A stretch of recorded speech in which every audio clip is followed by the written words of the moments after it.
Eu queria que o irmão Edmilson estivesse orando. Amém. Senhor nosso Deus, te louvamos, Pai, te agradecemos em Amém. nome de Jesus, por tudo que o Senhor tem feito na nossa vida, Pai.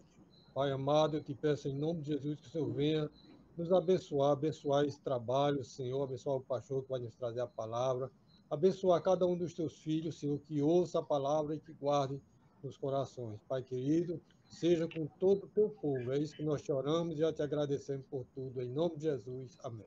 Amém. Irmão, Deus abençoe o irmão Edmilson.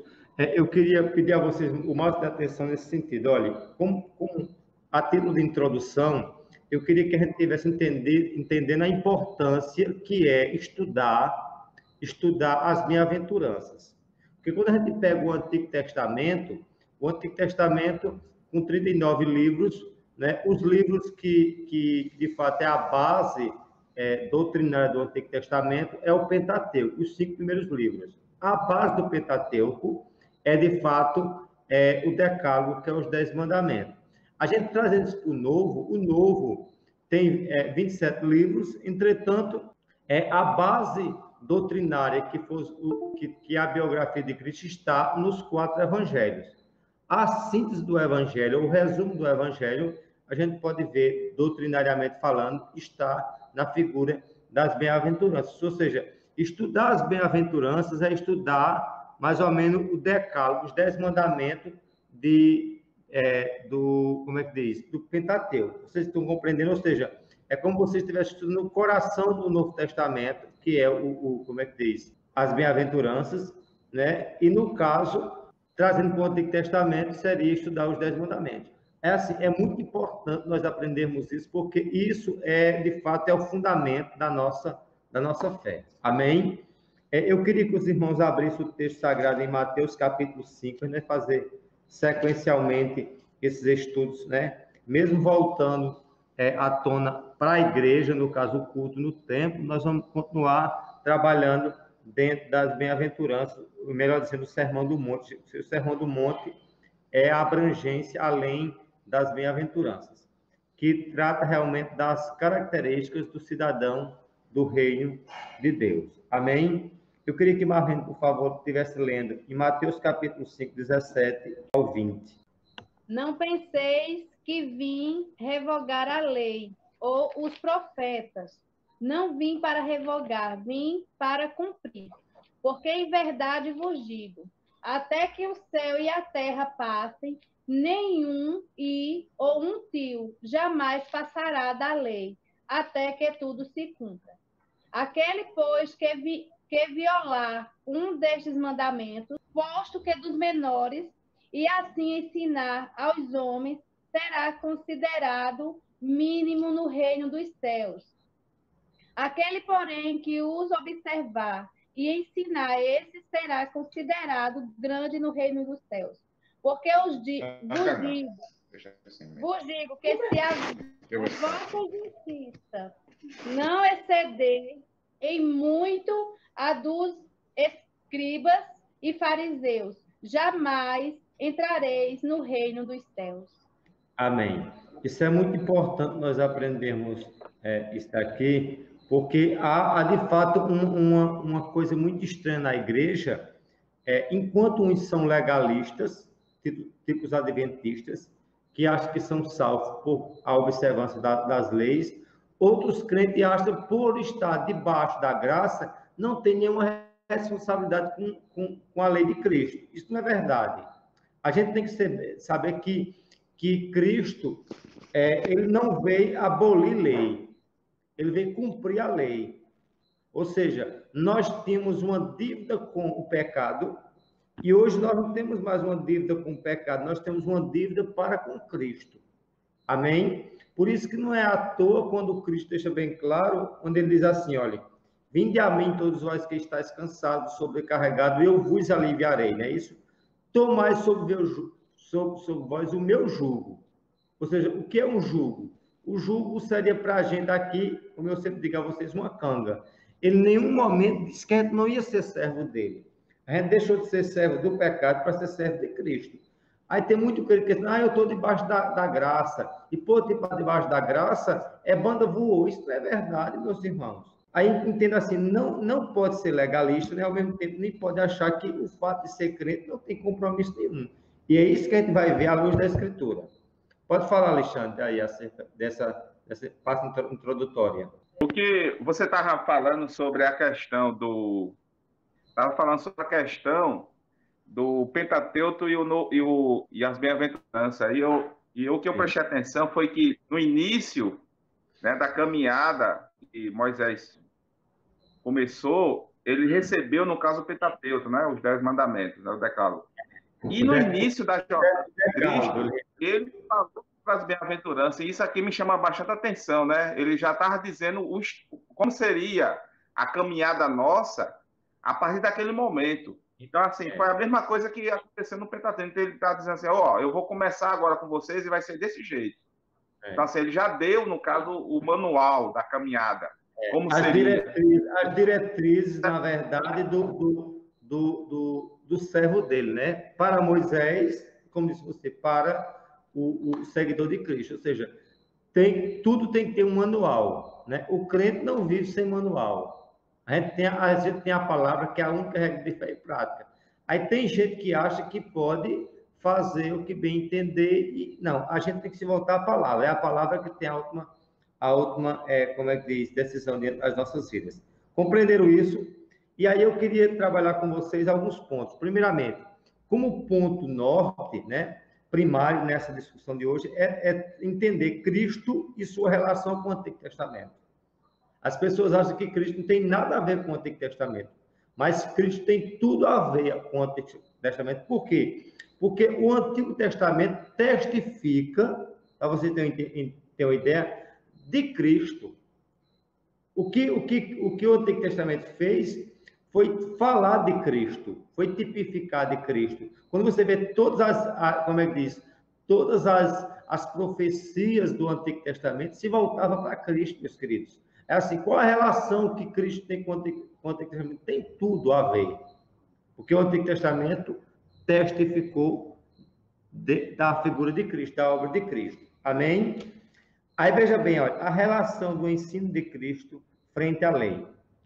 Os ensinos de Cristo era harmônico com o Antigo Testamento, porém era contradizente com as tradições farisaicas. Ou seja, Cristo não se chocou com o Antigo Testamento e com a lei. O choque de Cristo era com os religiosos da época, que transgrediam a lei. Vocês estão entendendo? Ou seja, em nenhum momento Cristo veio para abolir a lei, acabar com a lei. Ele veio para cumprir a lei. E hoje estamos debaixo da lei de Cristo, da lei da graça. Mas temos lei. E as pessoas acham que não precisa de mais lei, não precisa de mais nenhuma obediência. Não, nós tem que estar subordinado à lei de Cristo, mediante a sua graça. Amém?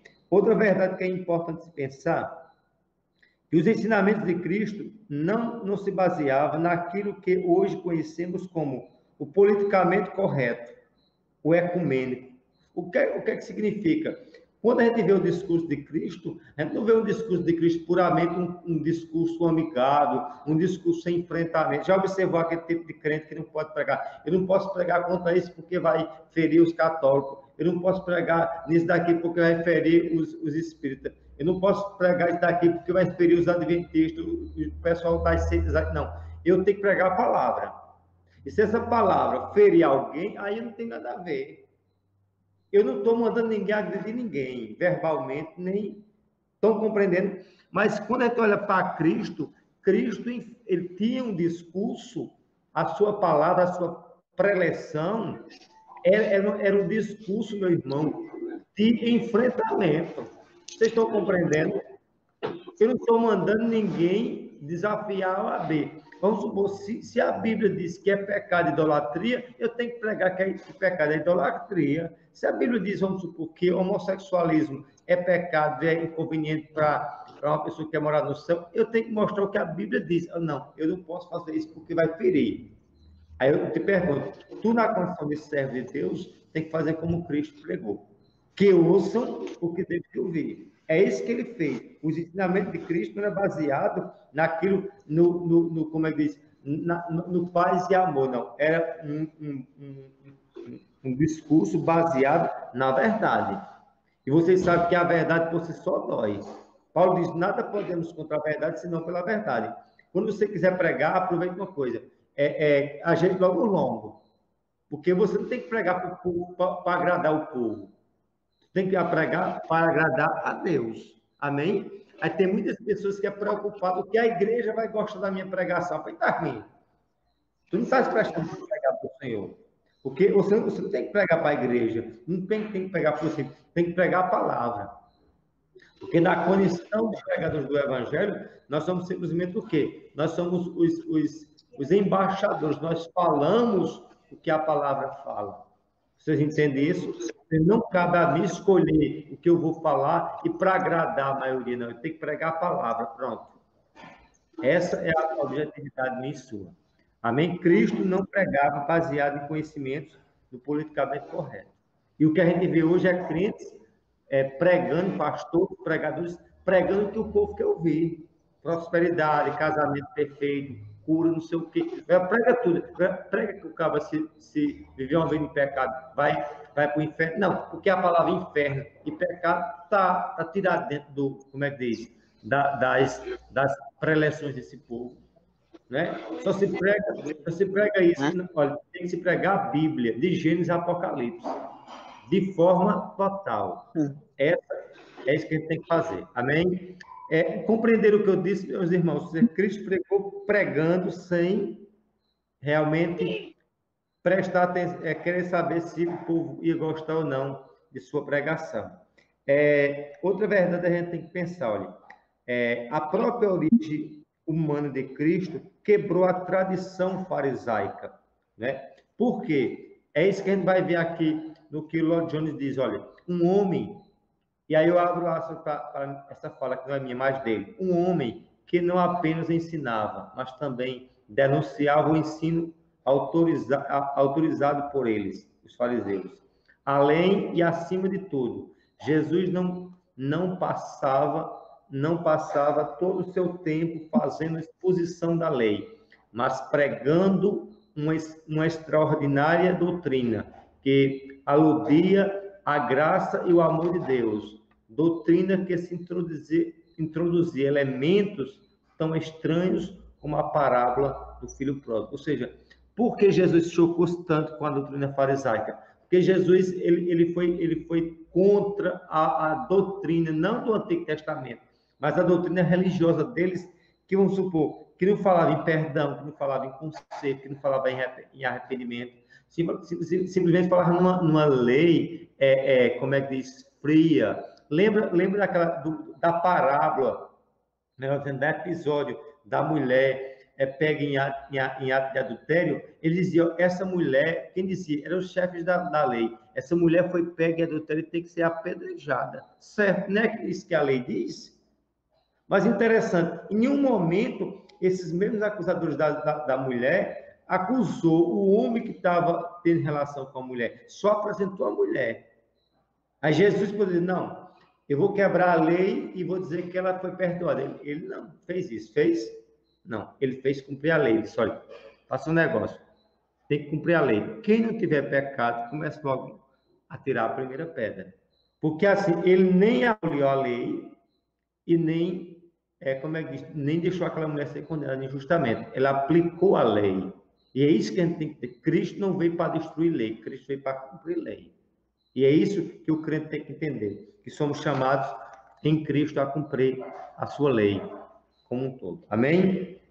Outra verdade, irmãos, olha, devido às tradições farisaicas, Cristo rompeu com a lei, faz uma pergunta. E aí não existe um texto mais claro na Bíblia para falar de relacionamento de Cristo com a lei do que a carta de Paulo aos Gálatas. Os Gálatas queriam viver subordinado à lei. E Cristo deixa bem, e Paulo deixa bem claro à igreja da Galácia que, de fato, eles não estavam subordinados à lei mosaica, mas à lei de Cristo. Eu queria que vocês abrissem. Gálatas capítulo 3, verso 15. Para a gente ver só algumas referências acerca do relacionamento de Cristo com a lei. Né? E vamos saber até que ponto podemos cumprir a lei e até que, ou não. Vamos ver aqui o que é que diz Gálatas capítulo 3, verso 15. Eu queria que Marlene estivesse lendo a partir do verso 15 ao 18. 3, 15, 18, Marlene, por favor. Irmão, falo como homem, ainda que uma aliança seja meramente humana, uma vez ratificada, ninguém a revoga ou lhe acrescenta alguma coisa. Certo, 18, 16. O 16 agora, até o 18. prossegue, né? Ora, as promessas foram feitas a Abraão e ao seu descendente. Não diz, e aos descendentes, como se falando de muitos, porém como de um só, e ao teu descendente, que é Cristo. E digo isto, uma aliança já anteriormente confirmada por Deus.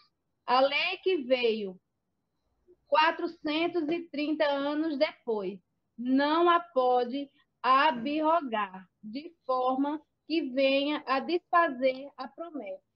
Porque se a herança provém de lei, já não decorre de promessa, mas foi pela promessa que Deus a concedeu gratuitamente a Abraão.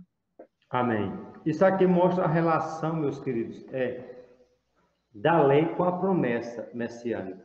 E o que que acontece?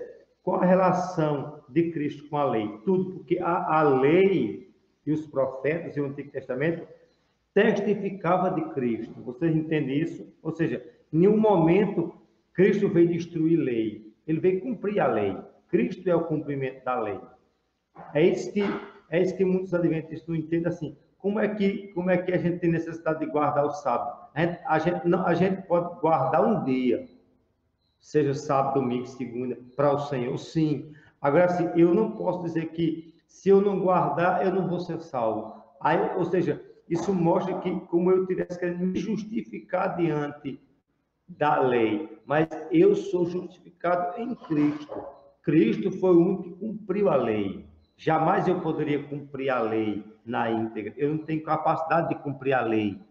O único homem que pisou nessa terra que cumpriu a lei foi Cristo. Amém? Nenhum homem. E aí você vê que o próprio Tiago disse: se nós cumprirmos 9 mandamentos, tropeçarmos, fizermos um, tropeçamos nos demais. Isso mostra que o homem não é justificado pela lei mosaica, mas pela lei de Cristo. Hoje eu não estou subordinado à lei de Moisés, mas à lei de Cristo. Mas eu tenho que entender que eu tenho uma lei para cumprir, a lei da graça. Amém? O que eu ignoro é que uns criam lei e querem impor a lei cerimonial, a lei mosaica, e outros não, o crente, por estar debaixo da graça, ele não tem nenhuma responsabilidade com lei nenhuma, não. Ele tem a responsabilidade da lei de Cristo. É isso que você tem que compreender. Amém? Vamos prosseguir. Alguém quer alguma intervenção, alguma interrogação acerca disso? Alguns afirmam que há um contraste em Jesus, nas bem-aventuranças, nas doutrinas paulinas. E aí você vê, o Lord Jones diz assim, olha, diz que Cristo aboliu completamente a lei, introduzindo no longo da mesma a graça divina. Assim sendo, conforme pensam eles, o crente nada tem a ver com a lei. Você vê que alguns pregam de que só devemos pregar as bem-aventuranças porque é paz e amor. E Paulo veio trazendo um evangelho mais duro, mais legalista, mais doutrinário. Mas lembre de uma coisa, que tanto o evangelho de Cristo como as cartas paulinas é a mesma coisa, é a mesma mensagem do Evangelho, né? A gente não pode escolher texto bíblico para pregar, a gente não pode achar que um é melhor do que o outro, não. É a Bíblia de Gênesis e Apocalipse, é a Bíblia, meu irmão. Aí tem gente que quer escolher, vamos supor, só salmo, só coisa, não existe coisa, existe a Bíblia, e ela tem que ser pregada. E alguns acham que Cristo pegou leve e que, vamos supor, e que Paulo pregou duro. Não, ambos pregaram a palavra. Amém? Aí eles acham que Cristo é o paz e amor e Paulo seria mais ou menos o indivíduo que endureceu no evangelho. Não. ambos pregavam a mesma coisa, mesmo que um viés exposto diferente, porém a essência era a mesma. Era a necessidade do crente entender que era a cada instante dependente da graça divina. Diante disso, vamos ver João capítulo 1, verso 17. Porque a lei foi dada por meio de Moisés, mas a graça, né, e verdade vieram por meio de Jesus Cristo. Isso mostra o quê? É que Cristo complementa a lei de Moisés. Cristo cumpre a lei de Moisés, melhor dizendo. Né? Uma coisa depende da outra. Enquanto na lei se profetizava a vinda do Messias, né? Como é que diz? Cristo cumpre esta vinda. Amém? É isso que a gente tem que compreender. Uma coisa dependia da outra. Amém? Vamos prosseguir. Outra verdade que eu queria tornar aqui evidente. Olha, o que se deve entender por lei e por profeta, né? Qual seria a compreensão, né, que a gente teria que entender o que seria, de fato, lei e o que seria profeta, né? A resposta é a totalidade do Antigo Testamento, o cânon completo do Antigo Testamento. Quando eu falo lei e profeta, eu falo do Antigo Testamento de forma geral. Amém? Eu não posso assim, dizer assim, só a lei presta e os profetas. Não, ambos eram o Antigo Testamento, ambos eram o cânon. Amém? Nunca queira elencar um livro melhor do que o outro. O Antigo Testamento é menos importante para a igreja do que o Novo, não. Ambos são a palavra de Deus. Tanto o Antigo quanto o Novo é a palavra. Porém, um representa o pacto das obras e outro representa o pacto, a nova aliança, o pacto da graça. Mas ambos se complementam. Amém? Não queira aqui elencar e eleger parte da Bíblia melhor ou pior. Ambas são a palavra de Deus em sua totalidade. De Gênesis a Apocalipse, ela não contém a palavra, ela é a palavra. Amém? Quando se prega hoje, muitas teologias, como é que diz, liberais, eles não, a Bíblia, ela não é a palavra, ela não contém a palavra. Ela não é a palavra, ela contém, não. Ela, de fato, é a palavra. Ela não tem fragmento da palavra. Ela é a palavra de ponta a ponta. Essa que a gente tem que entender dessa forma. Amém? E aí vamos ver, de fato, entender melhor o que seria lei e o que seria profeta. Primeiramente, as porções da lei. Uma lei era dividida. Observe bem isso. É importante vocês entenderem isso. Olha, as porções da lei dividiam-se em três. Existia a lei moral, existia a lei judicial, existia a lei cerimonial. Vamos repetir junto? Olha, a lei moral, a lei judicial e a lei cerimonial. O que seria a lei moral? Consistia nos 10 mandamentos e outros, em outros grandes princípios morais com validade permanente. Ou seja, a lei moral, ela permanece. Agora, alguém pode perguntar, pastor, se a lei moral permanece, o decálogo permanece, e por que nós não guardamos o sábado, né? Como alguns guardam, né? Porque, escute bem, a ideia do sábado, da palavra sabat, significa cessar, descansar. Não é meramente o sabate, o sábado que a gente tem aqui. A ideia do momento de ter um sabate, é ter um descanso para o Senhor, de ter um momento para o Senhor. Vocês entendem isso? Não é basicamente se ter aquele dia, mas um dos dias da semana deveria ser reservado para o Senhor. Porque, assim, nós nem podemos abolir a lei e, ao mesmo tempo, ficar legalista.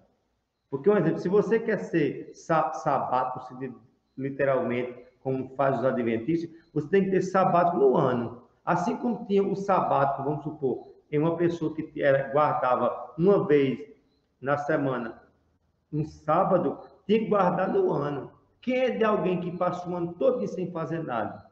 Né? Quem é que alguém da gente que é capaz hoje de fazer o quê? Alguma, vamos supor, uma circuncisão no filho. E muitas outras coisas que faziam parte. Isso se fazia parte não da lei moral, mas da lei o quê? Cerimonial. É assim, Quando você, é como alguém reclama assim, como é o crente pode ou não comer, como é que diz, carne de porco? Eu já fui questionando acerca disso, né?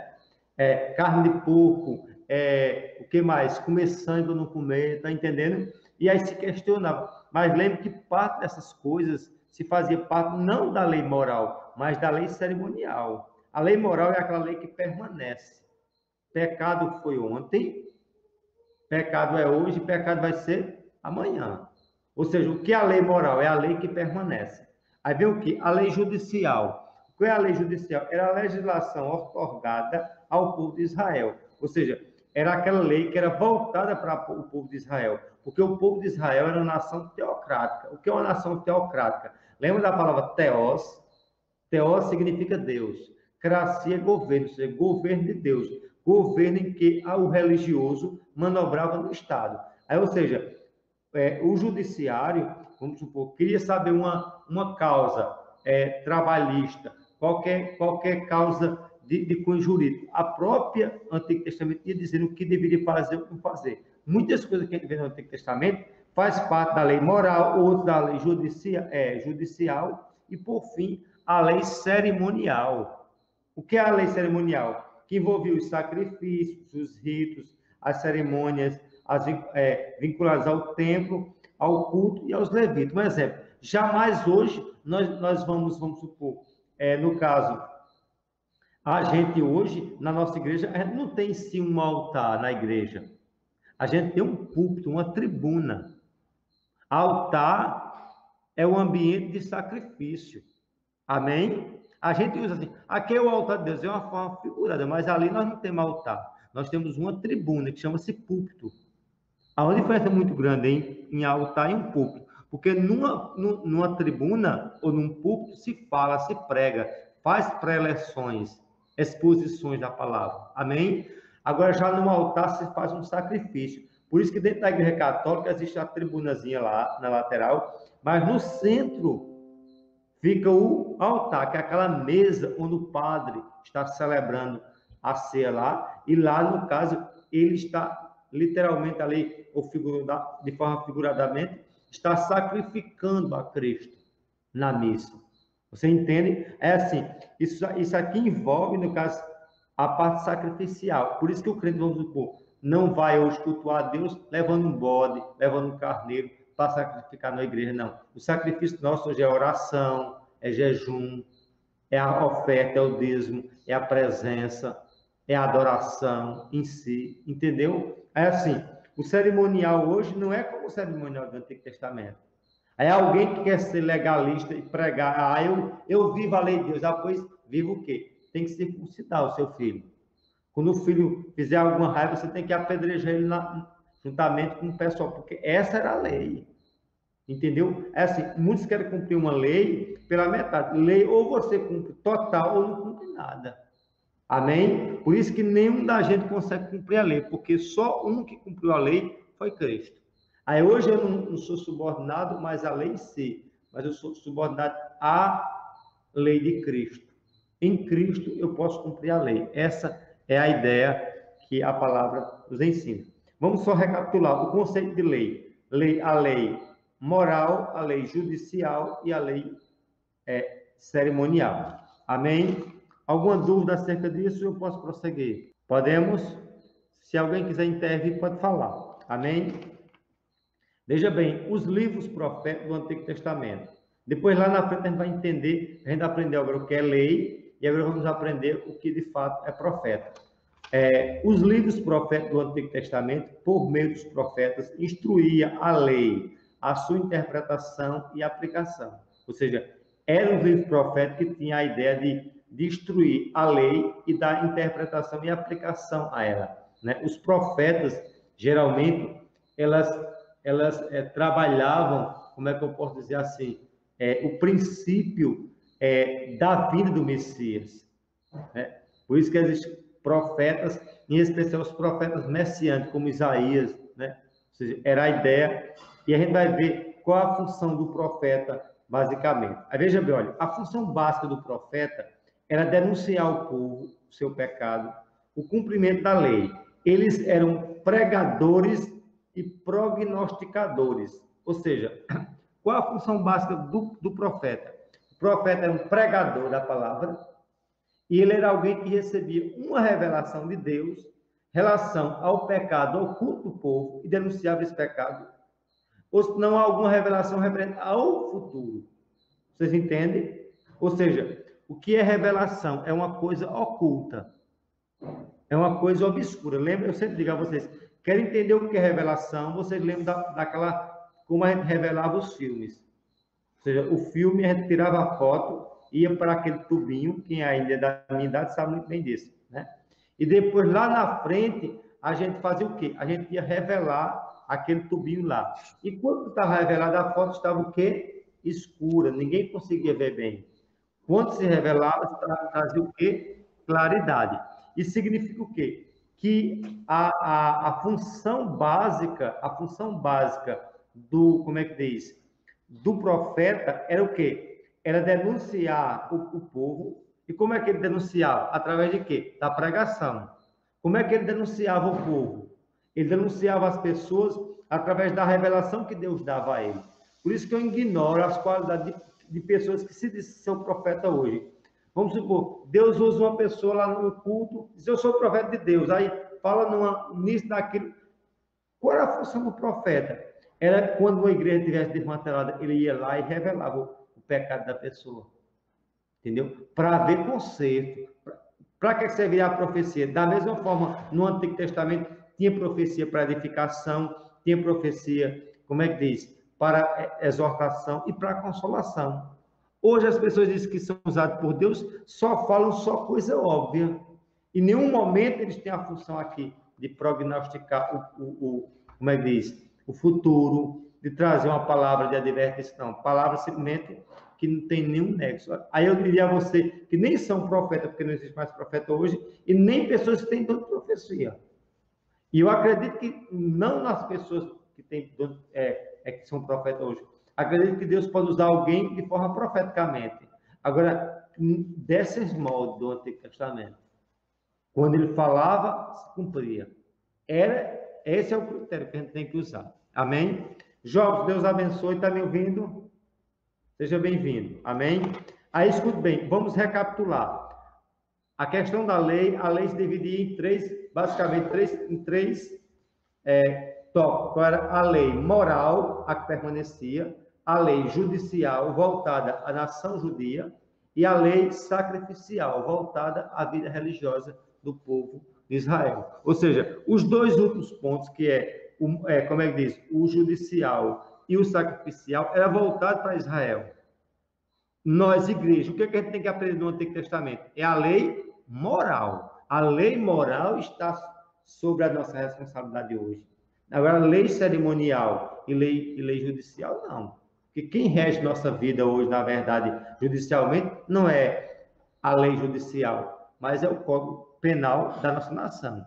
Assim, aquele era o Código Penal para a nação judaica daquela época. Amém? Vamos supor, um boi dava um chifre numa criança. Aí quem ia pagar era como é que diz, o dono, né, do boi. O boi matava a criança no ventre de uma mãe.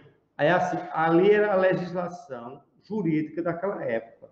Mas o que a gente está discutindo aqui não é evidenciar nem algo, como é que diz, cerimonial nem jurídica. Por isso que essa questão de animal, no caso, animal é imundo, né? Essa questão de carne de porco, de gordura, de o que mais? De meio mundo de coisa aí, são tudo sacrificial da época. Amém? Aí as pessoas querem, eu vou estar na Bíblia, sim, mas em que sentido? Mas eu quero cumprir, sabe por que quer cumprir? Pois cumpra na íntegra. Você não pode tocar num animal, no corpo, depois que morre, porque é impuro. Se a mulher estiver no momento, no seu período, como é que diz, de menstruação, é tido como impura. Uma pessoa tivesse, vamos supor, como é que diz, lepra, tem que ficar distante, porque essa era a lei, como é que diz, sacrificial. Tá entendendo? Aí alguém quer pegar a lei e quer catar o que eles querem cumprir. Nunca esqueça. Ou você inventa de cumprir tudo, porque nunca vai cumprir, porque só Cristo cumpriu. Não adianta você cumprir umas coisas e descumprir as outras, porque não tem validade nenhuma.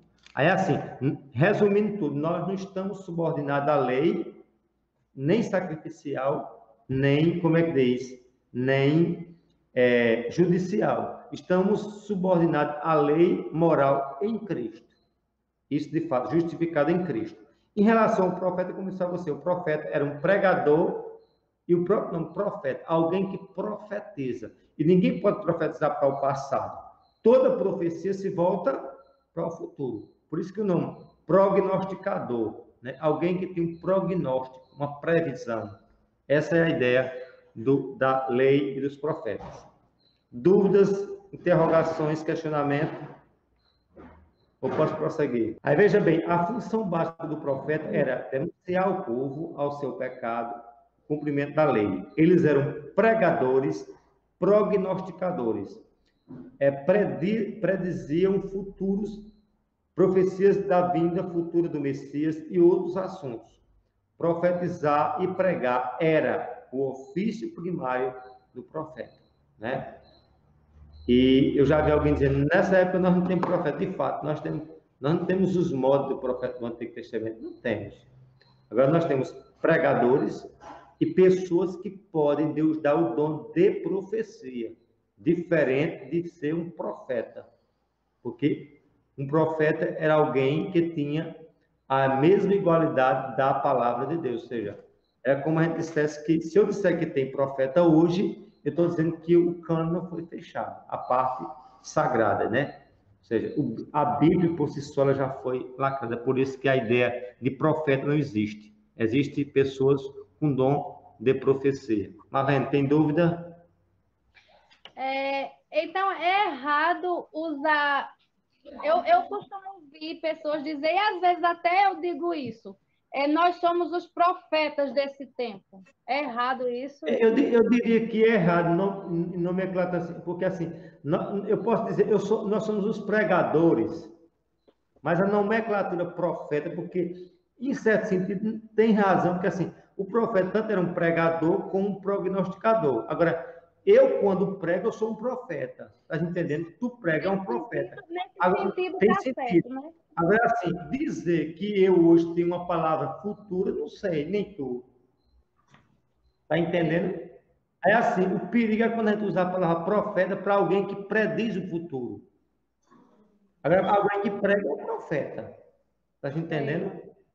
O perigo é pegar a palavra profeta e dizer, você é uma profeta, depois me digo, vai acabar o coronavírus. E se o coronavírus antes de vir, porque você não profetizou, entendeu? O perigo está nessa questão aí. Tá entendendo? Essa que é o nó da história, da questão. É a questão não de falar, mas de prognosticar, né? Profetizar. Essa é a ideia. Diga, Alexandre, tem que indicar seu dedo aí. Mais alguma dúvida, Marlene? Tá ok? Vamos lá. Diga, Alexandre. Dúvidas? Ou eu prossigo? Tá escutando? Tá escutando? Tá falhando. Tá cortando. Oi. Agora sim. A respeito dessa pergunta de Marlene, lá naquele fato lá de Paulo, quando estava fazendo as pregações, e tinha, no caso, as revelações, ou a iluminação dele, que em certo lugar ia ter que pregar, em certo lugar ia ser perseguido. Isso era em questão a profeta ou não? Porque era uma coisa futura ainda. Não, nem o que eu acabei de dizer a você, nós encontramos na Bíblia, entendeu? Aí, como eu disse, a questão de profeta, a própria Bíblia deixa bem claro, os profetas duraram até João. A ideia do profeta em si, Alexandre, de profeta como ministério, é de João para trás. O que a gente vê no Antigo Testamento é o conceito de pessoas com dom de profecia. Diferente. Porque, escute bem, um profeta do Antigo Testamento, nos moldes do Outro Testamento, diz assim, tudo bem. Deixa eu entender, para você compreender. Assim diz o Senhor. Quem estava dizendo era Deus. Tanto fazia o profeta dizer, porque até então não existia a escrita, existia a oralidade. Aí, ou seja, a oralidade tinha a validade da escrita, da escritura. A gente não pode dizer hoje que um profeta de hoje, que não tem a validade das escrituras, porque as escrituras estão acima de tudo. O que a gente tem, e no Novo Testamento mostra, pessoas com dom profético ou de profecia, mas não com ministério profético. Entendeu? Essa é a diferença. Vamos lá, Alexandre, diga aí, concluindo, senhor. Não, mas no caso hoje, em relação à iluminação e à revelação, porque a revelação era da profecia, era dos profetas, não é isso? Mas Não a existe mais. Hoje pode ser iluminado pela coisa futura, não? Não existe hoje a ideia da revelação. Existe a ideia da iluminação. Eu sei, mas Entendeu? a iluminação para uma coisa futura. Certo. Não existe. Não pode acontecer isso. A pessoa ser iluminada, mas é iluminado para uma coisa que pode vir, Claro. Claro.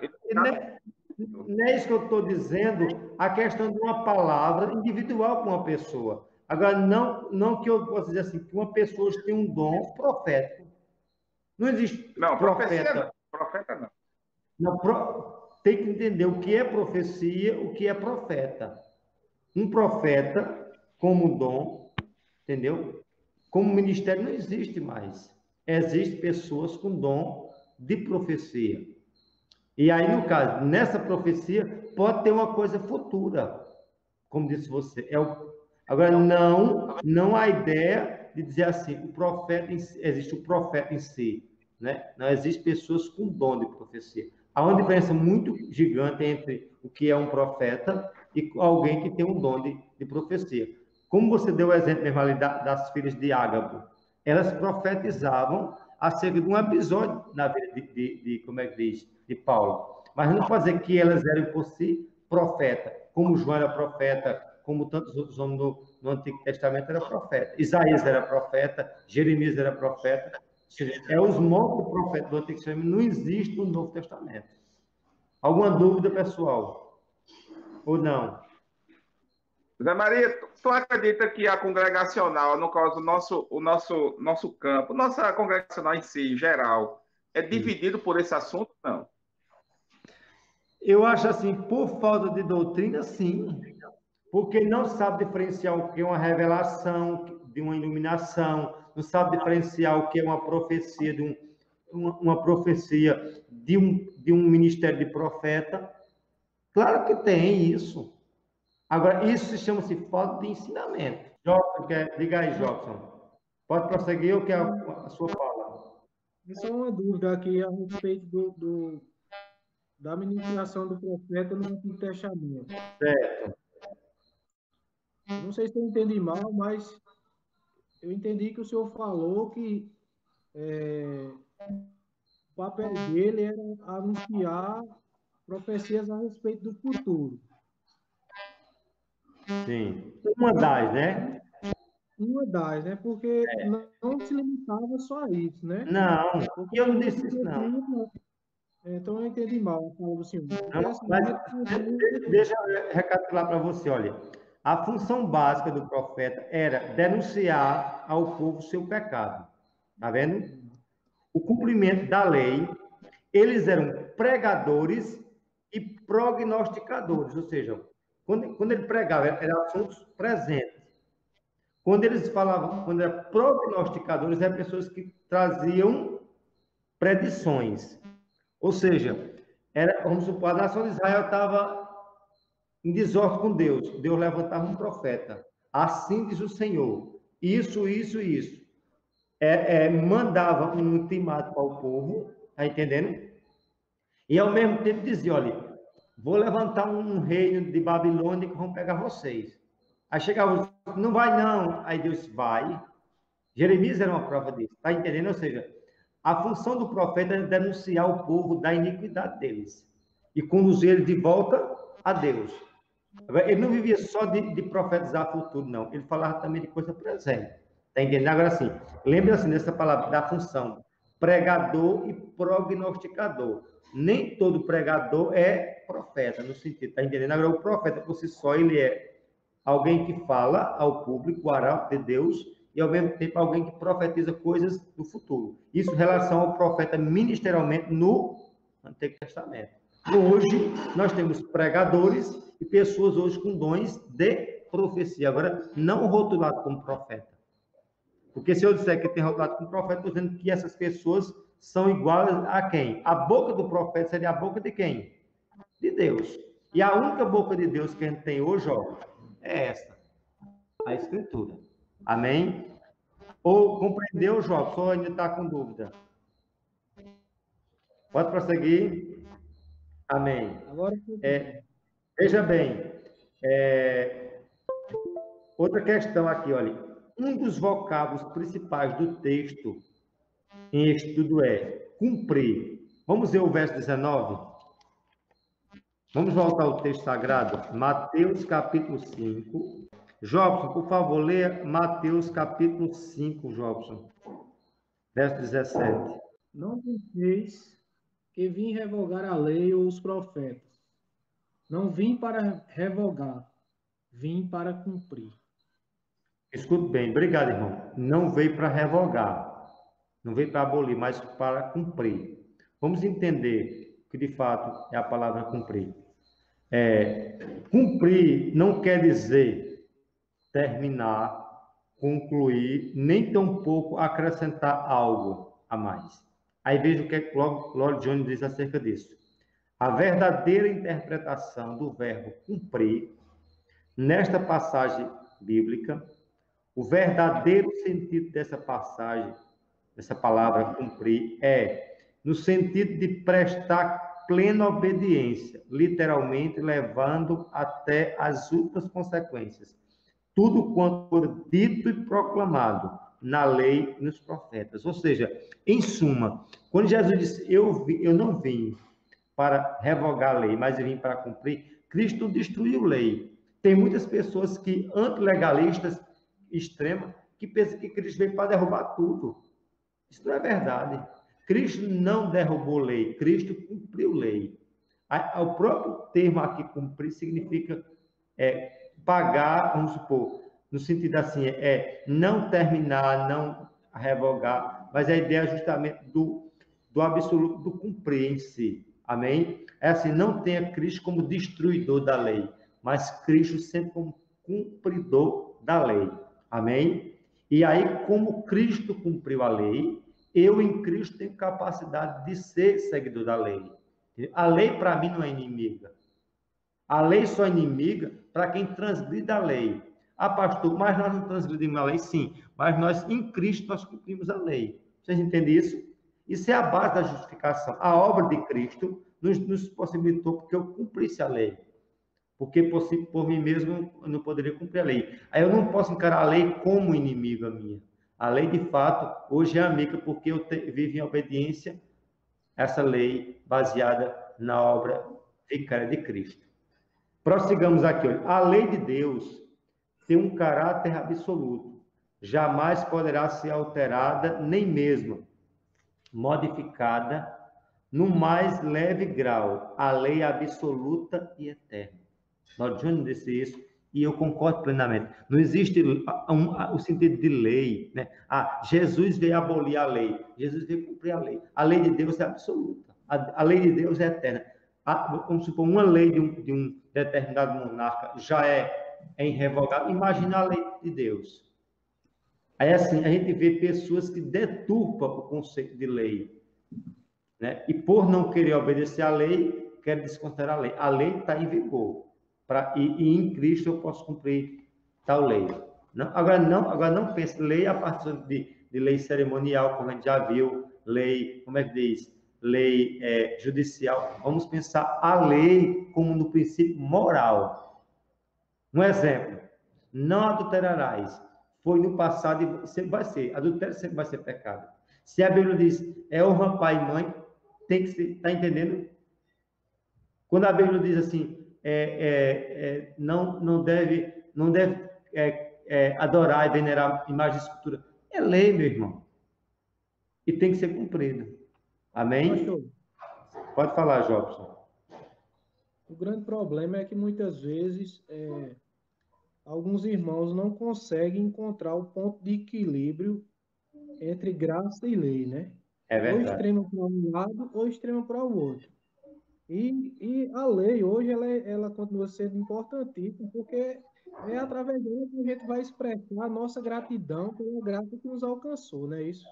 É verdade, porque uma se complementa com a outra. A base da graça é a lei, na verdade, entendeu? Vamos supor, se hoje a gente tem graça, porque a lei profetizava a vinda desse Messias, que era a graça, que era o cumprimento. Está entendendo? Mais ou menos, a lei seria o bolo e a graça seria a cobertura. A cabeça, a lei e a coroa, a graça. Está entendendo? Só que as pessoas ou querem viver numa libertinagem, está entendendo? Viver uma vida libertina ou legalista. E aí mora o perigo, como diz tu. Eu tenho que equilibrar a luz da Escritura, lei é bênção para quem vive em obediência. Um exemplo, uma lei. Eu te pergunto, uma pessoa que vive em obediência ao Código Penal tem medo de polícia? Me diz. Tem medo de justiça? Não. Agora, se eu roubo, aí eu fico me escondendo, um carro policial, choque para dentro do mato. Isso da mesma forma. Lei não é coisa ruim, não. Agora, se eu vivo em pecado, automaticamente não vou gostar da lei. E como disse tu, Jobson, a lei, ela é bênção. E sempre vai ser, porque ela é de Deus, ela é eterna. Ela é os decretos de Deus, passará os céus e a terra. Minhas palavras não hão de passar. Leia a palavra de Deus. Eu não posso pegar a lei e misturar com costume, com doutrina de denominação. O problema é isso, entendeu? É com tradição. É isso que Jesus não combatia a lei. Jesus combatia os fariseus que deturpavam a lei. É isso que a gente vai Pastor, ver. a lei nos mostra o erro, nos mostra o pecado, né? A Bíblia diz que a lei, Marlene, na verdade, é um aio que nos levou a Cristo.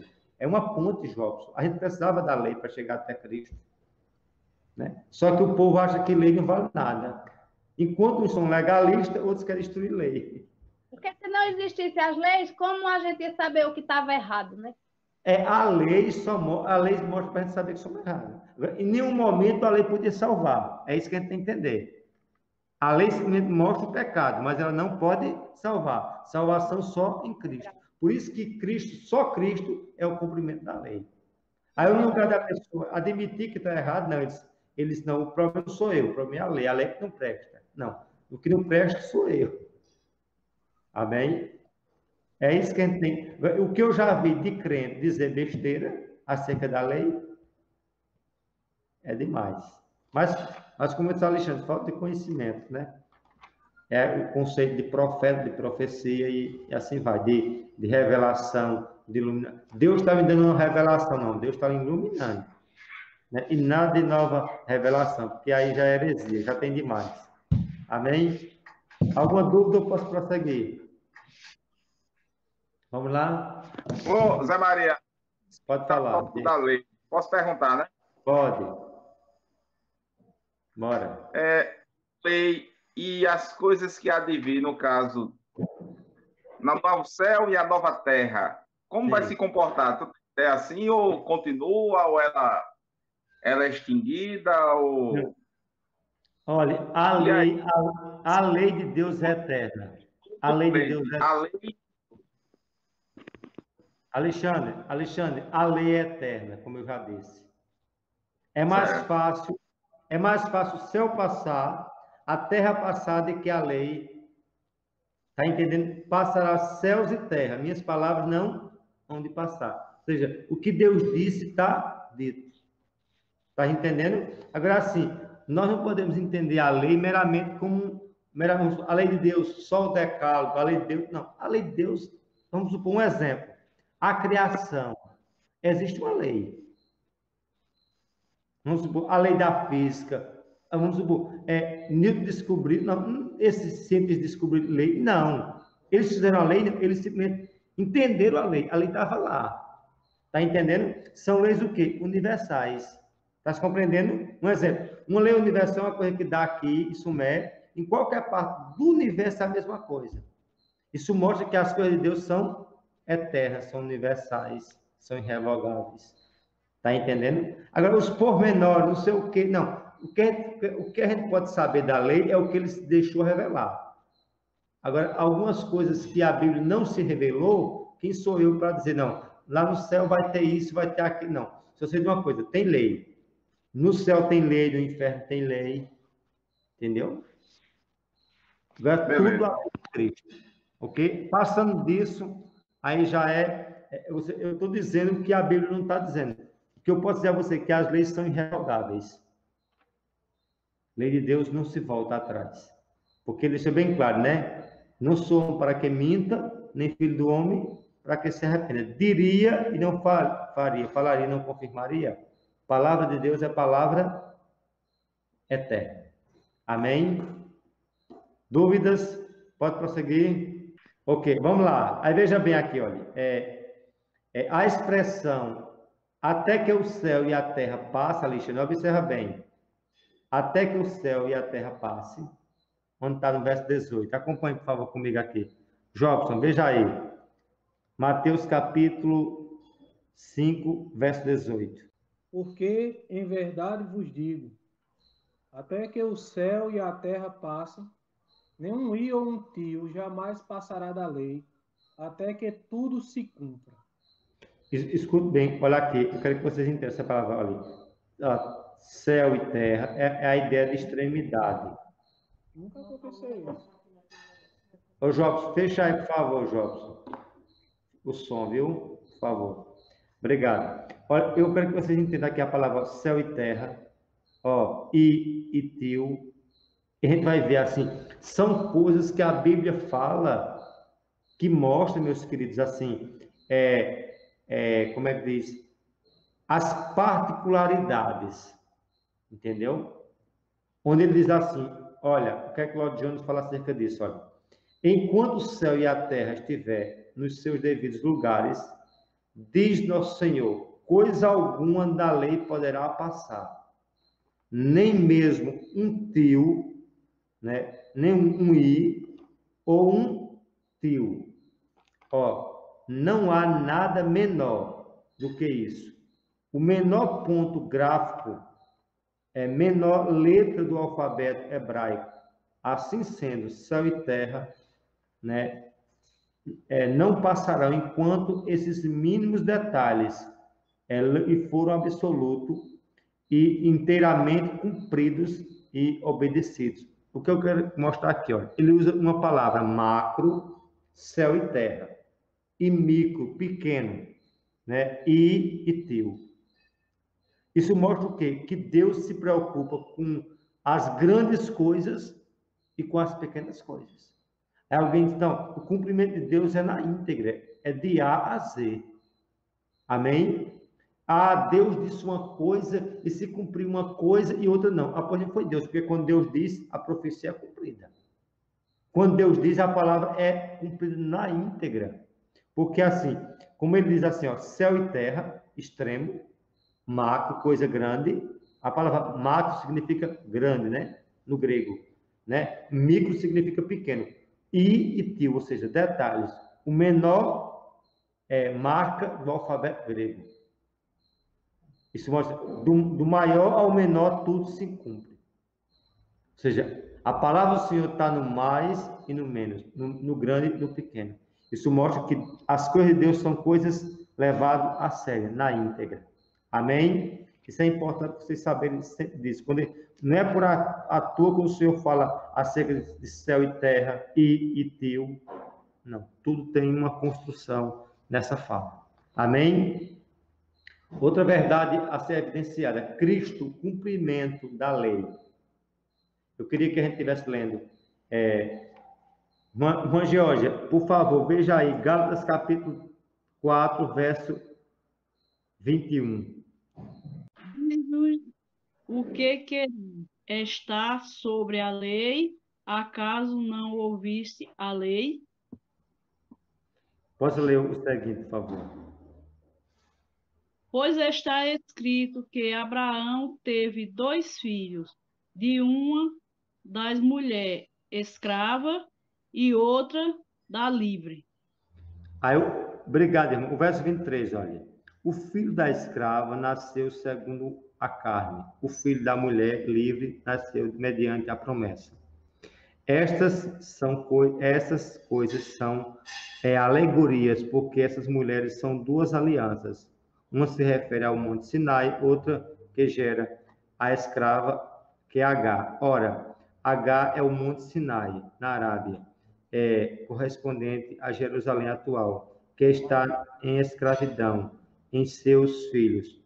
Mas a Jerusalém, lá de cima, é livre, ela é nossa mãe, porque está escrito: alegra-te, o estéril, você que dá à luz, exulte e grite, você que não sente dores de parto, porque os filhos da mulher abandonada são mais numerosos do que os filhos do que tem marido. O verso 28, acompanhe comigo. Mas vocês, irmãos, são filhos da promessa com Isaque. Tá vendo? Como, porém, no passado, aquele que nasceu segundo a carne perseguia o que nasceu segundo o Espírito. Assim também acontece agora. Mas o que diz a Escritura? Ela diz que mandem embora a escrava e o seu filho, porque de modo algum o filho da escrava será herdeiro com o filho da livre. Porque, irmãos, somos filhos não da escrava, mas da livre. Isso mostra uma alegoria, algo figurado. Abraão... Pastor. Diga, irmão. Eu queria entender um pouco mais a respeito dessa alegoria mesmo. Eu tenho muita vontade de entender. Amém. Paz do Senhor. A paz. Escute bem. O que é essa alegoria? Lembra que o único pai é Abraão, não é isso? Abraão teve relação com Agar e gerou o quê? Ismael. O filho, no caso Ismael, não é isso? Filho de Abraão com Agar. Porém, o filho da promessa era quem? Deveria nascer a partir de quem? De Sara com Abraão, que nasceria de quem? Isaque. Um único tronco, Abraão e irmã Nalva, só que desmembrou. Ismael de um lado e Isaque de outro. Está compreendendo? Isaque é o da promessa. É como a ideia da aliança. Como Ismael tivesse a figura do pacto das obras, entendeu? Ismael e Isaque, o pacto da graça. Mas o que permanece não é o da lei, como é que diz? Das obras, mas da graça em Cristo. Está entendendo? Ou seja, é uma figura de um único tronco, Abraão, porém desmembra nessas 2 vertentes. Como é que diz? A figura aqui de Ismael, filho de Agar, entendeu? Por isso que assim, ele fala o paralelo assim, entre Jerusalém terrena e Jerusalém do céu. Está entendendo? Ou seja, que a figura de Isaac é uma figura espiritual, que tipificava Cristo. Por isso que quando Abraão, quando foi sacrificar, como é que diz? Isaac no Moriá, a figura de Abraão era a figura de quem? De Deus. Sacrificando quem? Cristo. Não é interessante isso? Porque Cristo e Abraão foi poupado e Deus não poupou ao sacrificação. Quer dizer, quando a gente vê a figura, irmã Nalva, de Isaac, sempre prefigura a figura de Cristo, Filho de Deus. Sempre a graça, o pacto da graça, enquanto o outro pacto das obras. Sempre querendo se justificar diante de Deus em sacrifício, em obediência própria. Enquanto Isaac, por si só, trabalhou na perspectiva da fé, como seu próprio pai Abraão. Clareou mais alguma coisa? Cristo, o cumprimento da lei. Olha o que Claudio Júnior diz acerca disso. Olha, tudo quanto faz parte da lei e dos profetas culminaria em Cristo Jesus. Ele é o cumprimento da lei e dos profetas. Claudio Júnior diz isso com pura razão. Outra verdade, Cristo não acreditava apenas em porções do Antigo Testamento, mas em sua totalidade, com palavra de Deus, dotada de autoridade. Ou seja, não tenha a Bíblia, vamos supor, é como parte da palavra, ela é a palavra. Amém? Assim, Cristo não usava fragmento antigo. A lei, quando ele diz assim, a lei e os profetas é a plenitude do Antigo Testamento. É o testamento canônico, ou seja, os 39 livros são sagrados. Amém? Você não pode selecionar livros da Bíblia, não. A Bíblia, por si só, ela é a palavra. É muito interessante se pensar isso, porque hoje as teologias que se prega são teologias liberais que dizem, olha, a Bíblia é uma parte, é Deus falando, ou até os homens, não, é Deus falando tudo. Ou eu creio nela toda, ou não posso crer em nada.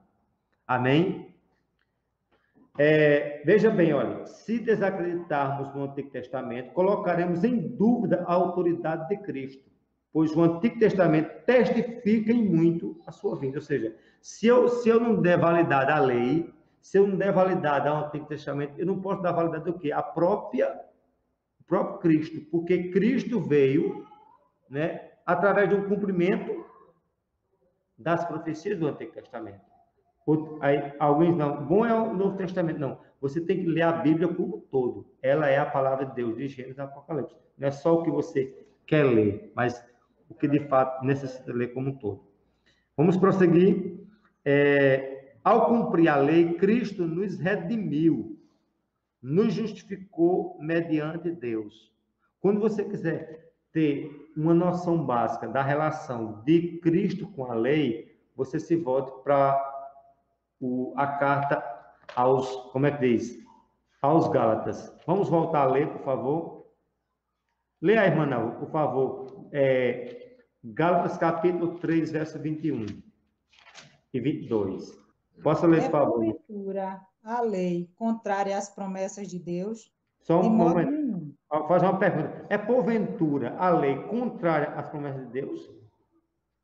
Aí o que é que diz? De modo nenhum. Vá, pode ir. Porque se fosse promulgada uma lei que pudesse dar vida, a justiça, na verdade, seria procedente de lei. O 22, Mas por favor. a Escritura encerrou tudo sob o pecado, para que, mediante a fé em Jesus Cristo, fosse a promessa concedida aos que creem. Ou seja, só Cristo consegue cumprir a lei. Mas a lei por si só ela não é ruim. Como disse Marlene, a lei mostra que somos pecadores. Agora, em nenhum momento a lei consegue o quê? Nos salvar do pecado. Isso nunca foi a função da lei, salvar ninguém. A função da lei sempre foi mostrar o pecado e apontar para Cristo, para o Messias vindouro. Amém? Aí alguém pensa que a lei veio para salvar, não. A lei veio sempre para mostrar. Em nenhum momento, porque isso é lógico, pessoal. Uma lei salva alguém de uma coisa, não. Uma lei mostra. E quando eu transgrido a lei, vamos supor, eu transgrido a lei de trânsito, ela mostra que eu estou errado e faz o quê? Ela me salva? Não, ela me condena. Quem é que vai me salvar da condenação? A minha obediência à lei de trânsito, não é verdade? Como é que eu posso ser salvo? Observando a lei. Como é que eu posso, por si só, obedecer a lei, a não ser em Cristo? Você está compreendendo que a lei, em nenhum momento, ela é ruim, ela mostra. Agora, ela não consegue me salvar, eu em desobediência. Aí, ou seja, a lei, em nenhum momento, me traz salvação. Ela me mostra que eu sou pecador. E me conduz a Cristo, reconhecendo nele a minha total justificação. Amém? Amém. Os incrédulos, observem, os incrédulos, por não reconhecer o senhorio de Cristo, serão sujeitos, condenados à morte eterna, em conformidade com a lei, sendo a expressão da justiça divina. Ou seja, por que vai ser condenado? Porque ele não vai reconhecer o senhorio de Cristo. Ele não vai se reconhecer que que Cristo, só Cristo é capaz de salvar. Eu vou tentar me salvar. Eu vou tentar agradar a Deus. Quando é que você consegue agradar a Deus? Em nenhum momento. Sempre nós não conseguimos agradar a Deus em nenhum momento. Amém? Alguma interrogação? Amém? Vamos prosseguir. Jobson, pode prosseguir ou quer falar? Eu tenho um questionamento. A lei no Antigo Testamento e nem no Novo, ela não salva. Não. Aí a minha pergunta é a seguinte: até que ponto as pessoas do Antigo Testamento tinham compreensão a respeito de Cristo. Certo, muito boa a sua pergunta. O que predominava era a lei, Certo. assim, e eles não, se eles não tinham uma perspectiva clara de Cristo, como compreender a graça? Naquele Certo, contexto filho. que Certo. presente. Mas escuta bem, você viu quando a irmã Nalva pediu para fazer alusão acerca dessas duas figuras de Ismael e de, como é que diz? E de Isaac? Você viu o quanto eu mostrei a vocês, o quanto Jesus é visto na figura de Isaac? Está entendendo? Aí, escuta bem, aquilo que a teologia reformada chama, Jobs, de revelação progressiva. Está entendendo? Aí, escuta bem. Para a gente hoje, essa revelação está completa. Certo. Como é que a gente identifica à luz das Escrituras, à luz do Antigo Testamento, qual a compreensão que aquele eu compreendo o que você quer dizer, mas deixa eu lhe explicar. O que acontece? Quando Isaac era sacrificado, na prefiguração de Isaac era Cristo. Está entendendo? Sim. Quando no caso, Raabe colocou aquele pedaço como é que diz, de escarlate, tá entendendo? Lá para as pessoas não destruir a casa dela, era o sangue de Cristo tipificado, tá entendendo?